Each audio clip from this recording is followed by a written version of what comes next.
जो अज्ञानी है पेट भरता है, घोलट करके सोता है, संतान पैदा करता, इतना ज्ञान तो जरूर है। धर्म कर्म कुछ नहीं, कहते ऐसी अभागा का विनाश निश्चित है। अज्ञस्त और श्रद्धा नष्ट, जिनको न महापुरुष में श्रद्धा है, न धर्म ग्रंथ में आस्था है, न भगवान के प्रति आस्था है, कहते हैं ऐसे आदमी का विनाश निश्चित है। अज्ञस्त और श्रद्धा नष्ट।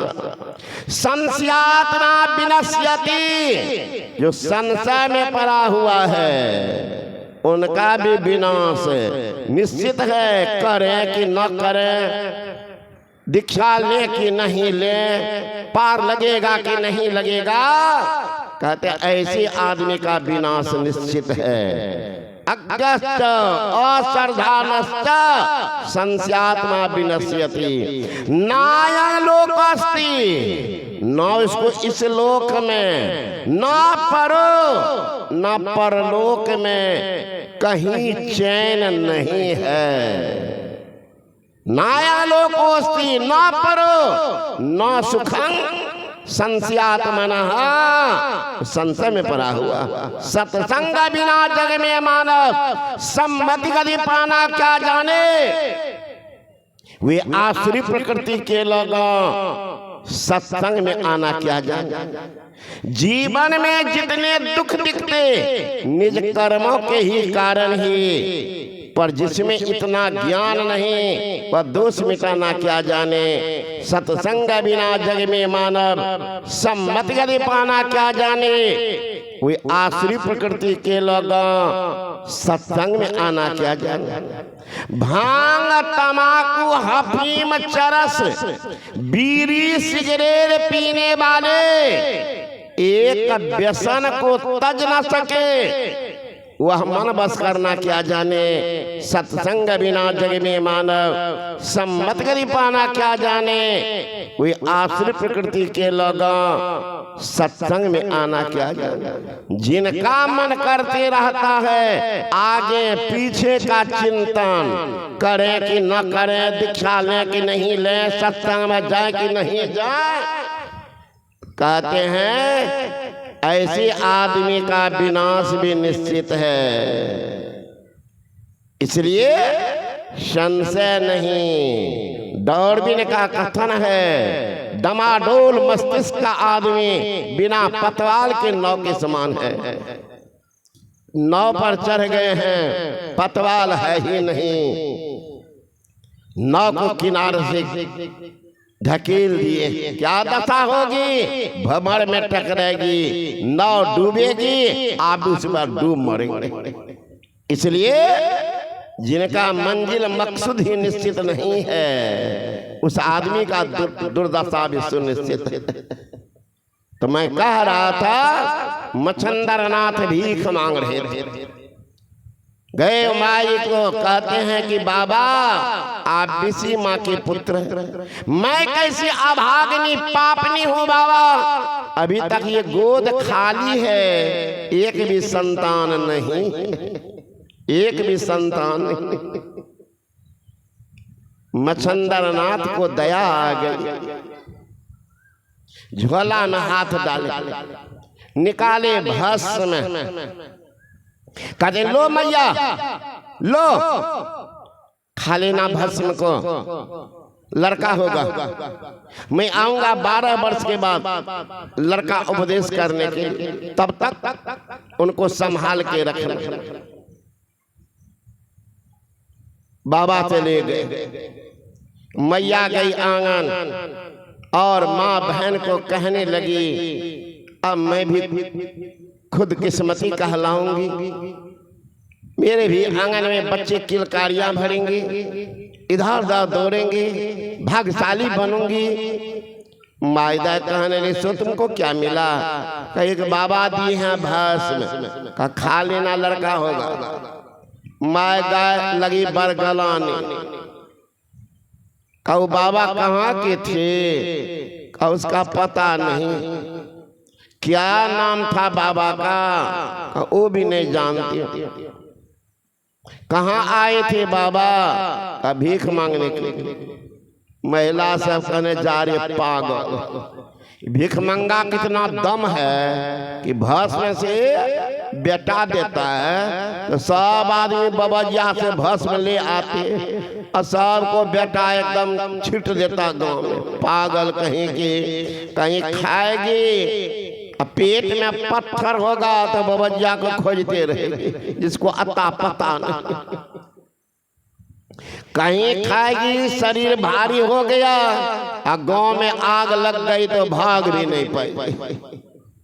कहीं बाबा जी जादू टोना करके दे दिया होगा, मंत्र पढ़ के बच्चा को उल्टा देगा तो पैसा मांगेगा, दो तरफ सीधा करेंगे नहीं तो मरे।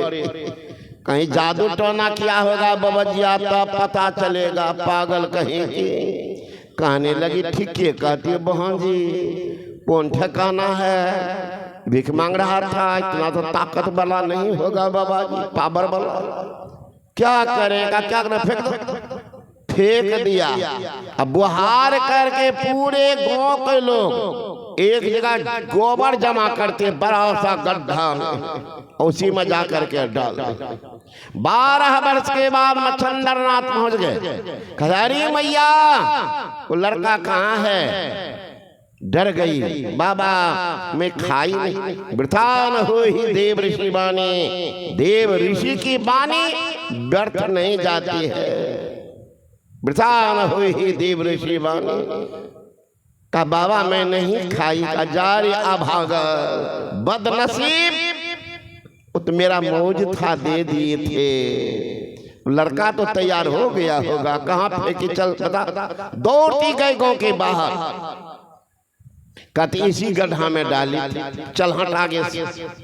मच्छंदर नाथ आंख बंद किए, आवाज लगाते हैं, अरे ओ फकीर के बाल का कहाँ हो?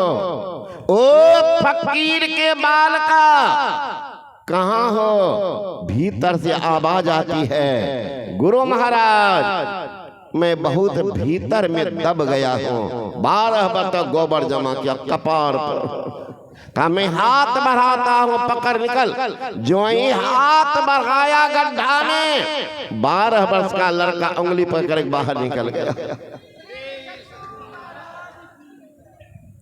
मच्छंदर नाथ स्नान कराते उनको, कपड़ा पहनाते हैं और नामकरण करते। गौरक्ष, गोबर ने रखा क्या था? गौरक्ष, उसी का भ्रम पड़ गया गोरखनाथ। गोरखनाथ किनका बेटा है? मच्छंदर नाथ ने अपने शक्ति से गोबर के गड्ढा से पैदा कर दिया।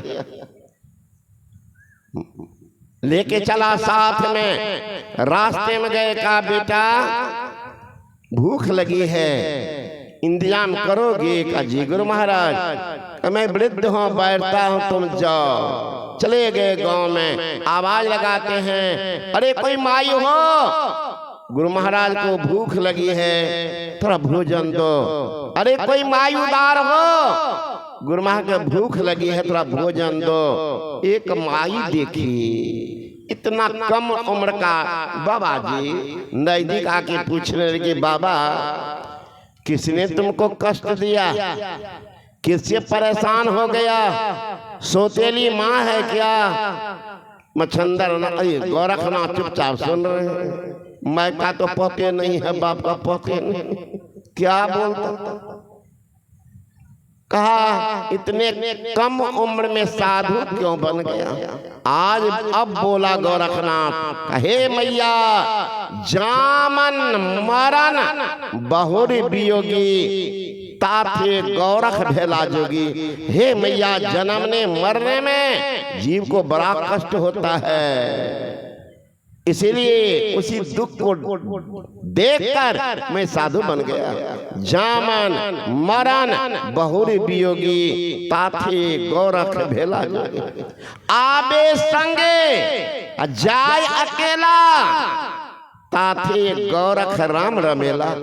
आता तो है शरीर के साथ, अकेला शरीर को छोड़ के चला जाता है। इसीलिए गोरखनाथ राम में रम गया है।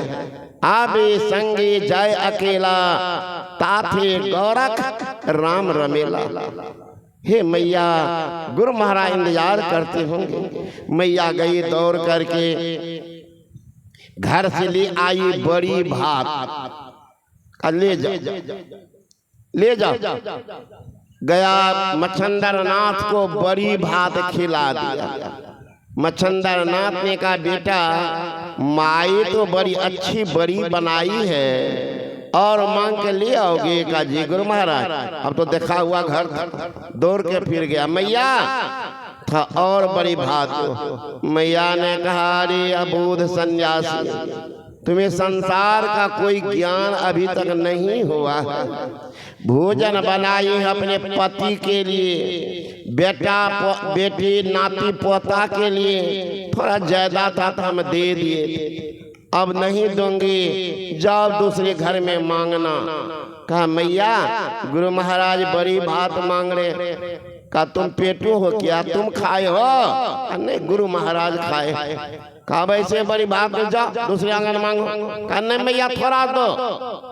मैया सोची जिद पकड़ा है, ऐसे मानेगा नहीं, डराऊंगी भागेगा।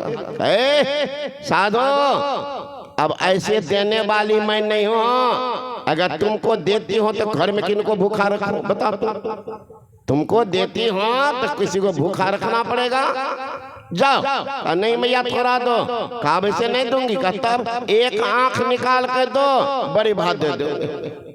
जेब में डाला, हाथ निकल गया चाकू, मारा चाकू आंख में घुसेर दिया, घुमा करके आंख निकाल लिया। लो मां, दो बड़ी भात। खून की धारा निकली। मैया तो भागी घर, चटपट में बड़ी भात दे दी। का भागो यहाँ से, लोग देखेगा कि मैया आंख फोड़ दी। अब निकला हुआ आंख एक हाथ में, दूसरे हाथ में बड़ी भात। चला नजदीक जाते मच्छंदर नाथ दूर से, अरे ये क्या? दौड़े, बेटा किसने किया है? का ये बड़ी भात ने। का फेंक बड़ी भात। क्या हुआ? सारी घटना कह सुनाए। गुरु महाराज, वो मैया इस बार सहज ढंग से नहीं दी। का तब वो कही, एक आंख दोगे बड़ी भात दूंगी। मैं सोचा गुरु की सेवा में एक आंख जा रही है, इसका मतलब सौदा सस्ते में पट रहा। दोनों आंख मांगती तो आपसे सदा के लिए मैं जुदा हो जाता। मच्छंदर नाथ रोने लगे। तो बेटा वो आंख क्या किया? बाएं हाथ में रखा, ये रहा। मच्छंदर नाथ उस आंख को उठाते हैं, एक आंख में सटाते हैं, रोती बिलखती पकड़ के जो ही छाती में सटाते हैं, इस आंख में तो रोशनी आ ही गई, दिव्य दृष्टि भी खोल दी।